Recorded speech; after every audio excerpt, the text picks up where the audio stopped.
Hello, it's Philip Taylor speaking from Richmond Green Chambers in London. This morning on this dark, dank autumn day, I am reviewing a book on family law. An important book for me because of my practice. This one is called Child Case Management Practice. It's now the third edition, and it comes to us from LexisNexis and the Family Law imprint, which was originally, of course, Jordan's. Now, Elizabeth and I talked about the book, and we've had a good think about what to say about this new edition, because these books, the Family Law imprint, is particularly important. We've given the title for our book review this: A Special Jurisdiction in Family Law, which covers all practitioners' main requirements from the top experts. And that's exactly what you're getting.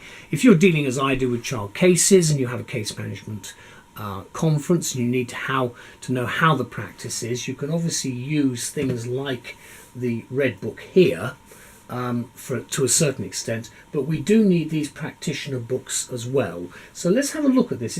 It's actually a paperback, but it's a big book, this one. There's the paperback front cover.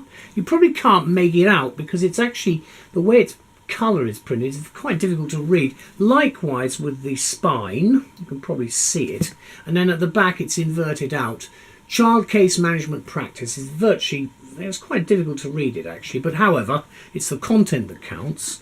The book runs to over 1,000 pages long. The back of the book, as you can see, is by paragraph numbering. So depending on what you're looking for, it's not, by the way, it's not a big index either. You can see the index there, it says paragraph numbering for the index, and then after that you've got the actual text itself. There's quite a large number of case summaries, very helpful, at the back of the book, depending on how much precedence you need to use in a particular submission. Now, there is the front page. This is just a little statement saying that the accuracy of the work is down to the authors, and there are a lot of them. Now you can see the names there. The editor-in-chief is Sir Ernest Ryder, and the general editors are Iain, Goldrein, Queen's Counsel, and His Honour Judge Andrew Greensmith. There are a large number of other people involved, many of whom you will probably know. We certainly have come across them in our reviews in the past. I'd like to show you the dedication because a lot of work goes into these books. A lot of people are involved, far more than many people realise. And that's one of the reasons I like to review these books, so that you as the practitioner will know what's on the market, depending on what you've got. Now, Ryder has given a very useful foreword. It's dated October 2018, and I'm recording this just a little bit later in the year. Do read the foreword because that sets out where we are at the moment. Then there's a foreword to the second edition, again from Sir Ernest, and the first edition was the one he kicked off, and that was in 2009. So it's less than 10 years old, this book. There's the contents section there, and that runs through. There's a lot of detail there. Then after that, we've got the total number of chapters right at the back. Chapter 19. There are case digests as well throughout, so that does help. Case management in practice for those who are not so familiar with it. I will say, of course, that every case is different and it depends on how the judge wants to do it, but I think this book will help you. Then we've got the table of statutes, which is listed there. Obviously the usual suspects, then the statutory instruments, and then after that we've got the international materials, still very relevant and will be for a long time to come. And then of course we get on to the case law itself. And there's quite a lot of interesting cases. A lot of the cases you would be expecting to see are there. Then we've got part one. It's split into various sections. Part one deals with practice, evidence and procedure. You can see the structure, the case management gateway, nice modern word there.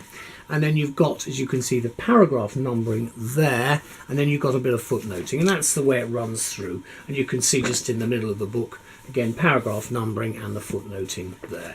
Altogether, I think a very important book, and I have to say, having done quite a large number of these cases, that this particular book is quite helpful, because whenever you have a case, it's always useful to just check to make sure you know what you're doing, because basically things do change, and you've always got to be at the top of your game, especially as an advocate, because today it's really quite difficult in some of the courts because of the large number of unrepresented parties. So what do we say about the book? Well, I've taken some of it from the content, so because I'm repeating that because this will be in print. But this is what we say. This book is indeed a most impressive collection of contributors who have, by contributors in fact, who have come together by LexisNexis and the Family Law imprint to produce what I think is a most important work in what I call child law for both practitioners, and it fulfills all the ambitions set out, which it's set out to meet. Now, can I just say that this is both private and public child law. All involved, therefore, in this difficult area of law know that the jurisdiction of the family courts, dealing with both public and private child law cases, can be stressed out, and that is a big problem. Therefore, the reason for that is we are inundated with work involving the generation of large amounts of paper, and we rarely see the full history of a case, such is, of course, the family law remit.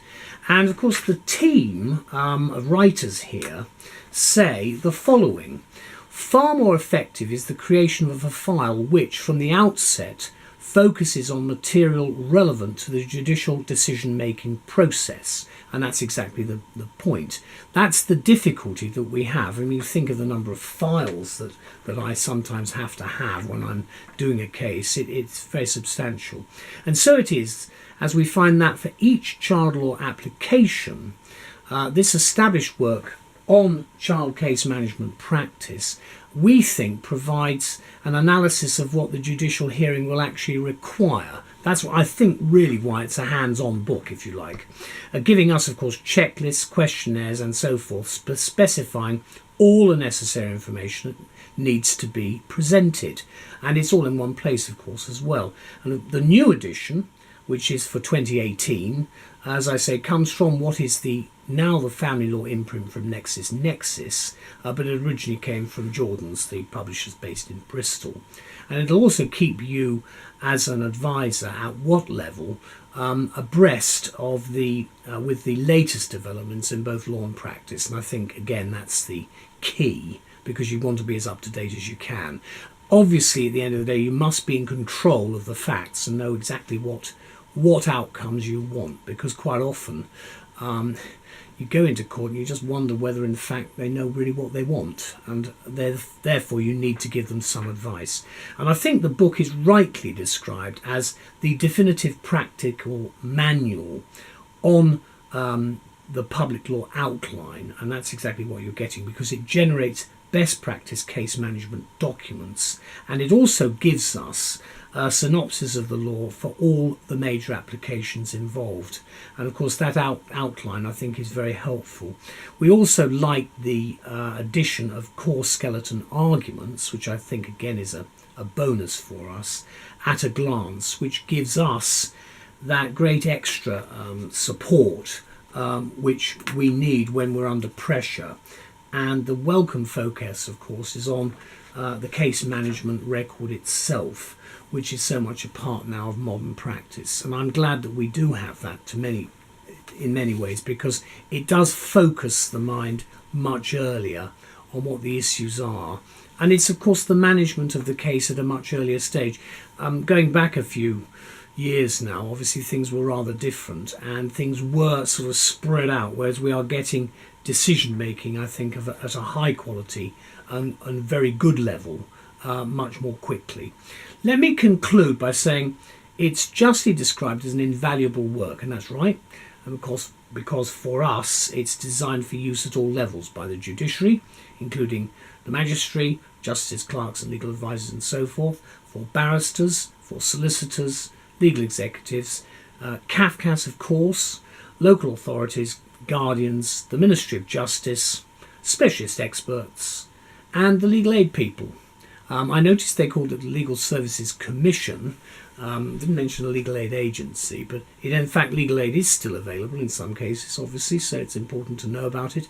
And it's the whole group of people who are there to basically act and assist in trying to fulfill Section 1 of the Children Act and get the right decision in a particular case involving a child. The book, of course, was published on the 6th of November 2018, and I'm recording this just shortly thereafter. Very grateful to have this book. It's a first-class book. There it is again, the front, the side and the back. Just opening it in the middle. It's a heavy book. There are actually quite useful tables. This is actually about child abduction. It's one that we have to always have at the back of our mind, hence prohibited steps orders and so forth. But this gives a country by country list in annexes of what we've actually got, the countries where the Hague Convention is in force. And I have to say quite a lot of the countries which I deal with are not, of course, on this list, and for various reasons. Here is the book anyway. A very big thank you to Sir Ernest and all his team, Iain Goldrein in particular, and Judge Greensmith. Very grateful to have the book, and I'm also, on behalf of all of us as practitioners, very grateful to LexisNexis for taking this book on and producing these new editions for us. It makes our work a great deal easier. So thank you to all concerned. Bye-bye.